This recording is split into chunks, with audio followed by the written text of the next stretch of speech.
The movie Nayak has a scene in which a student tries to get into a bus, gets into a tussle with the driver instead, and is thrown out of the bus. Chaos erupts, people fight, vehicles are burnt. The student lies on the ground amidst the chaos, missing his crucial exam and ultimately wasting his entire year. It is the beginning of 2020, and this scene from Nayak aptly captures the metaphorical condition of Indian students in present-day India. Absolutely no one gives a damn about Indian students. 1.5 crore people applied for close to 90,000 railway jobs in 2018. 93,000 candidates applied for the post of peons in Uttar Pradesh. 3,700 out of them were PhD holders, and 50,000 out of them were graduates. Fun fact, the peon job required people who had only passed standard 5th. 80% of Indian engineers are unemployable, and only 3.84% have the skills required for software-related jobs in startups. The unemployment rate hit 7.7% last December. In short, these are tough times for you if you're a student in India, and this joblessness is literally reflecting all around us. Enough of this chaos, and it's high time we should start doing something about it. So here's FMF's new video on 5 things you should start doing immediately if you're an Indian student. Number 1. Pressurizing the government to improve the education system. A popular notion that is shoved down everyone's throats is that because Indians are lazy or talentless, they're not getting jobs. If the problem was with Indians, how come Indians have managed to become CEOs of tech giants abroad? The problem lies in our education system. With outdated curriculum, pathetic condition of both primary and secondary education, it simply does not let students flourish here. UNICEF has warned that by 2030, as many as 53% Indians will leave secondary school without getting skills needed for a decent job.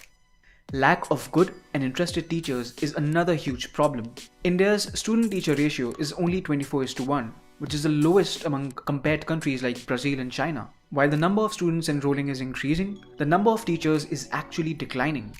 One can argue that the fall in the number of teachers doesn't matter and can be compensated with technology. But absolutely nothing can replace an actual teacher. A person had asked Steve Jobs on whether technology can replace teachers, and here's what he said. No, I absolutely don't believe that. And as you pointed out, I've probably helped put more computers in more schools than anybody else in the world, and I'm up until this point in time, and I'm absolutely convinced that that is by no means the most important thing. Now, the most important thing is another person. Another person that incites your curiosity, that guides your curiosity, that feeds your curiosity. And machines cannot do that in the same way people can. The elements of discovery are around you. You don't need a computer to know. I mean, you know, here. Why does that fall? You know why? Nobody knows why. Nobody in the entire world knows why that falls. We can describe it pretty accurately, but no one knows why. I don't need a computer to get a kid interested in that, to spend a week playing with gravity and trying to understand it and come up with reasons why. But you do need a person. You do need a person. Number 2. Creating a rewarding culture for risk takers. It's nothing new that successful people are hated like crazy in India. If you succeed, people think you've achieved it by cheating and doubt your integrity.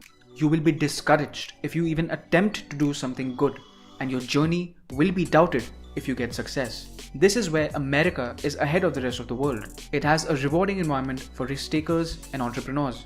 And we have to learn this thing from Americans if we wish to improve our startup ecosystem.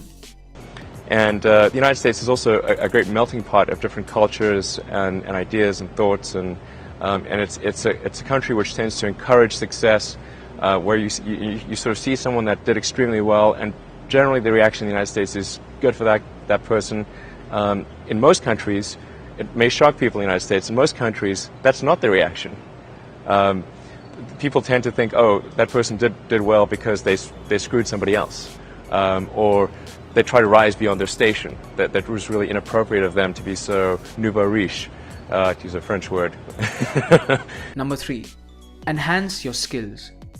It is pretty clear now that degrees do not guarantee you a proper job in the 21st century. Mark Cuban, a billionaire investor, recently said, if any of you are entrepreneurs or in the business world, and if you don't know artificial intelligence, then you're the equivalent of somebody in '99 saying, Yeah, I'm sure this internet thing will be okay, but I don't give a shit. Use the internet to educate yourself and learning skills. One app that I really find useful and sincerely recommend to you guys is Cambly. Now we as Indians should specially be investing our time in improving our English fluency and communication skills. Believe me, learning English is going to open up a lot of opportunities for you globally, and Cambly is that perfect app which has a lot to offer to you. The private English lessons are provided by native English tutors from countries like the US, Canada or the UK. In the app, you simply need to press a button which will instantly connect you to an available tutor.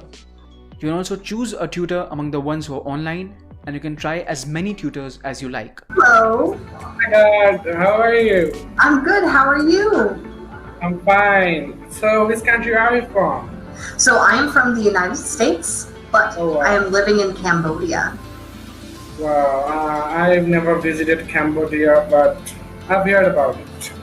The best part is you can have these private English lessons anytime and anywhere you want, on the way to your work, college, office or during lunchtime. Make sure you download the app, the links are in description, and most importantly, use the app properly so you can actually enhance your English fluency and communication skills. Number 4. Use social media. Don't let social media use you. If you find yourself scrolling through Twitter feeds consuming random outbursts of people no better than you, you're wasting your time.